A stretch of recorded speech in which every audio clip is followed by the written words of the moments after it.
తులారాశి వారు, ఈ తులారాశి వారికి ఈ వారంలో మొత్తం 5 గ్రహాలు అనుకూలంగా ఉన్నాయి. ఎక్కువ లాభాలకి అవకాశం కనిపిస్తుంది.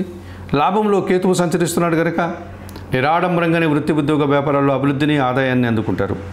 లాభంలో శుక్ర సంచారం వల్ల సృజన సహకారంతో ఒక కార్యక్రమాన్ని దిగ్విజయంగా పూర్తి చేస్తారు. మంచి ఫలితాలను పేరు ప్రఖ్యాతులను తెచ్చుకుంటారు. భాగ్యంలో గురువు సంచారం ఉంది. సమాజంలో పేరు ప్రఖ్యాతులు తెచ్చుకుంటారు. జన సహకారం బాగుంటుంది. పెద్దవారి సహకారంతో నూతన అవకాశాలు అందుకుంటారు. షష్టంలో శని సంచరిస్తున్నాడు. కుటుంబపరమైనటువంటి కార్యక్రమాలన్నీ సజావుగా ముందుకు సాగుతాయి. మీ ఆలోచనలో కార్యరూపం దాలుస్తుంది. వ్యవసాయ రంగంలో కూడా మంచి లాభాలు అందుకుంటారు. వ్యయంలో బుధుడు సంచరిస్తున్నాడు. వ్యాపార నష్టం కనిపిస్తుంది. రావాల్సిన ఆదాయం వాయిదా పడుతుంది. కొన్ని అసౌకర్యాలను కూడా ఎదుర్కోవాల్సి ఉంటుంది. ఈ రాశి వారికి ఈ వారంలో ఆది, సోమ, మంగళ, బుధవారాలు అనుకూలంగా ఉన్నాయి. దానాలు ఇచ్చేటువంటి క్రమంలో ఆకుకూరలు కానీ కాయగూరలు కానీ బుధవారం రోజు పేదవారికి దానం చేయండి. స్తోత్రపారాయణ విషయంలో శ్రీరామరక్ష స్తోత్రం నిత్యం చదువుకోండి.